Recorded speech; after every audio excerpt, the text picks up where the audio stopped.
그래서 사례를 아마 제가 두 가지로 드릴 건데, 산학 협력하는 사례가 있고요. 그다음에 이제 복지를 어떻게 좀 더 환영할 수 있느냐.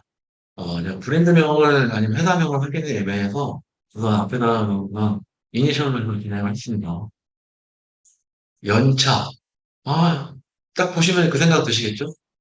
아니, 기본적인 연차가 생기는 건데, 연차가 이렇게 이걸 보장을 해줘야 되나? 네. 요즘 실무에서는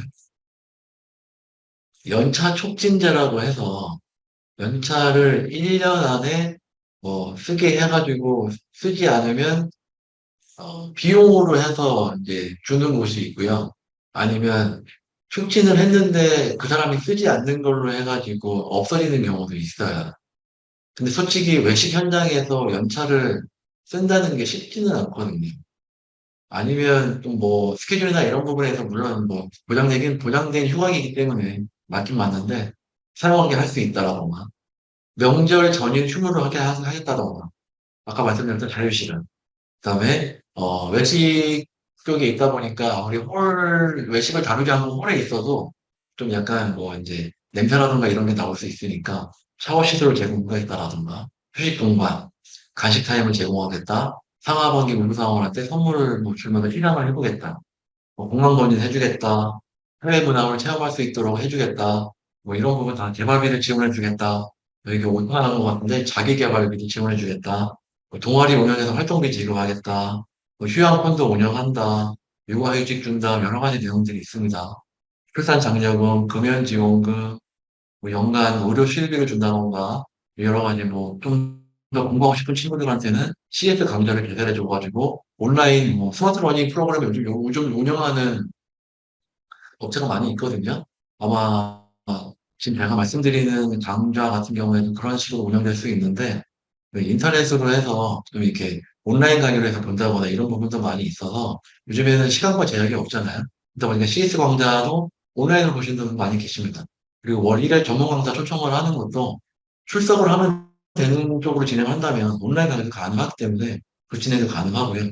그다음에 약간 중소기업 쪽에 있다고 하면은 좀 더 이제 큰 기업으로 탐방을 가서 어떻게 하고 있다거나 아니면 해외 문화 체험이라는 것도 해외에 가서도 뭐 일본의 외식 문화는 어떻게 되어 있나, 뭐 미국의 외식 문화는 어떻게 되어 있고 동남아 외식 문화는 어떻게 되어 있나.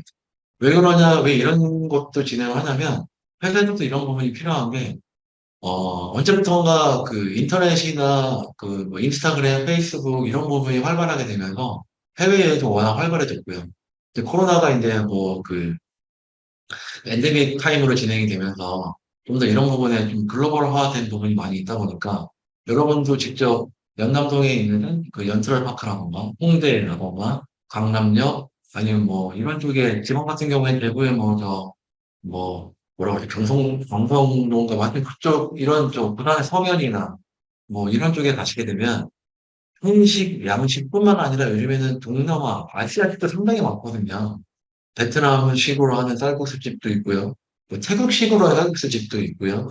여러 가지 브랜드가 많기 때문에 거기에 대해서 원래 해외는 이렇게 하는구나라는 부분을 보고 오시는 것도 어떻게 보면 눈으로 보는 게 상당히 중요한 공부가 될 수 있는 부분이어서 이런 부분 상당히 많이 있고요.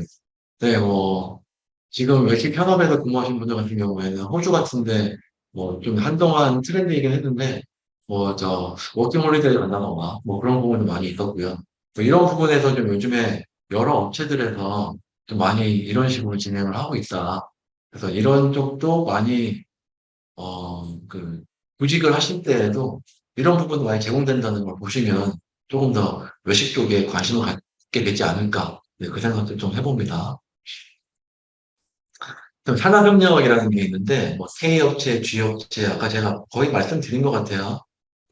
드렸는데, 아까 전에 지금 여기 S업체라고 하는 거는, 아까 책에 나왔었죠? 그 SPC 사례가, SPC가 어딘지는 아실 거예요. 파리바게트나, 베스킨라빈스, 뭐, 이쪽에 운영하는, 브랜드 운영하는 삼립, 그쪽, 그 SPC 회사죠? 식품대학, 과학대학을 설립을 해서 사내대학을 운영 중입니다. 그래서 이제 온라인 교육에 이제 여기에서 이제 여기 졸업하신 분, 이거나 좀 이제 이쪽에 교육과정을 이제 운영하시는 분 같은 경우에는 뭐 채용을 한다거나 이런 식으로 하고 있고, 그 C업체 같은 경우에는 대학하고 아예 산학 협력을 아예 해가지고 그 한 학기 동안 아예 그 교육 커리큘럼을 만드는 거지. 그러니까 그 실습도 하고 2학기에 아예 그냥 그 외식 기업의 현장으로 아예 그냥 인턴으로 채용을 해서 진행하는 것도 많이 있고요. 그다음에 조리 특성화된 고등학교도 요즘에 몇 개 있습니다. 제가 좀 정확하게 이름이 기억이 안 나는데 그런 고등학교도 있고 특성화 대학도 많이 있어서 요즘 그런 쪽으로 많이 하고 있고요. 그다음에 여러 그 MOU 맺는 부분은 많이 진행을 하고 있습니다. 마지막 시간은 우선 좀 이렇게 시대 중심으로 많이 말씀을 드렸는데 우선은 잘 뭔가 현장에 있는 말씀을 좀 최대한 말씀드리고자 좀 여러 사례를 중간중간에라도 말씀드려서 진행을 했는데 어느 정도 이게 피부에 와닿는 말씀이셨을까, 말이었을까라는 거는 솔직히 저도 한번 또 생각해보게 되는 상황이긴 한 것 같고요. 인적 자원 관리를 어떻게 해야 될까? 솔직히 외식 매장을 어떻게 운영할까? 뭐 이걸 어떻게 해야 될까? 뭐 이런 부분이 있긴 합니다. 어, 기본적으로 이번 시간을 통해서 외식 인적 자원 관리하는 거에는 직무를 설계해야 되는구나. 어, 또 이런 식으로 뭔가 업무의 아레나, 롤 앤 리스폰시빌리티 같은 부분을 아레나를 더 정해놔야 되는 거구나. 그리고 어떻게 먼저 짜야 되는 거구나. 또 이런 쪽에는 어떤 식으로 운영하는 게 효율적이겠구나. 15평 정도 되는 매장 같은 경우에는 테이블이 7개에서 8개 정도 나거든요. 그러면 메뉴가 몇 가지 운영을 할 수 있겠고, 4인석 기준에서 7개 정도의 테이블이 들어간다고 하면 어느 정도의 매출 버젯이 나오겠구나. 타당성 분석이라던가, 원가 분석이라던가, 이런 부분이 가능해지실 거예요. 그 인적 자원 관리라는 게 어떻게 보면 지금 여러분이 내일까지 배우시는 여러 이 커리큘럼이 된 대부분이 모두가 다 중요하다고 생각하는 거는 제가 요즘에 직원들이나 아니면 그 다른 사업체 대표님들이나 만나 뵙고 말씀드리는 게 대부분 밸런스하고 차별화입니다. 이 모든 밸런스가 맞아떨어지기 시작을 해야 그 브랜드나 그 외식 기업이나 그 외식 업체가 성공을 하면서 조금씩 성과를 낼 수가 있는 거고요. 또 사업 계획을 하는 데 있어서 차별화가 되지 않는다면 그것도 되게 힘든 상황이 될 수 있습니다. 그 차별화라는 단어를 지금 제가 왜 얘기했냐면 지금 여러 가지 외식 기업에서 산업 협력을 하고 복지를 이렇게 하고 이렇게 하는 이유도 어떻게 보면 차별화 중에 하나인 거거든요. 스타벅스의 사례가 왜 외식 사례로 여기 나왔을까? SPC의 사례가 왜 여기 나왔을까? CJ 푸드빌의 사례가 왜 나왔을까라고 고민을 해보시게 되면 차별화입니다. 다른 외식 기업과 다른 인적 자원 관리를 여기 회사에서는 어떻게 하고 있구나. 어떻게 운영하고 있구나. 아, 뭔가 딱 말씀을 들었을 때 자코리아에 되어 있는 그 내용만 보시더라도 읽어보기 시작하면 아, 여기서 내가 일원이 된다면 좀 뭔가 나의 희망을 펼칠 수 있지 않을까? 여기서 내가 일을 하게 된다면 뭔가 되게 재밌게 일할 수 있지 않을까? 이런 기분이 들게 만드는 차별화를 만들어내는 부분이 되게 상당히 중요합니다. 물론 어떤 게 쉬운 게 있겠고, 뭐, 어떤 게 어렵겠습니까만, 모든 게 대부분 이런 정도의 그 밸런스가 맞아야, 이제 제가 오후에 말씀드릴 그 원가 관리 부분도 마찬가지인데, 잠깐 갑자기 얘기가 겹치기 시작했으니까 소개를 하자면, 인적 자원 관리가 잘 돼야 원가 관리에 대해서 효율화를 지켜낼 수가 있습니다. 인적 자원 관리라고 하면 15평 되는 매장에 4명이 필요하다. 4명이 필요한데 1명이 없으면 스케줄이 안 나오겠죠? 그럼 4명에 대해서 이 1명을 어떻게 파악할 거냐? 턴오버의 예상도 하셔야 되는 거고, 테크니컬 문서도 내셔야 되는 거예요.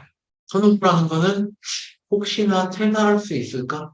아니면 혹시나 갑자기 안전사고가 발생해서 1명이 빠질 수 있을까? 그런 상황이 발생할 수 있고요.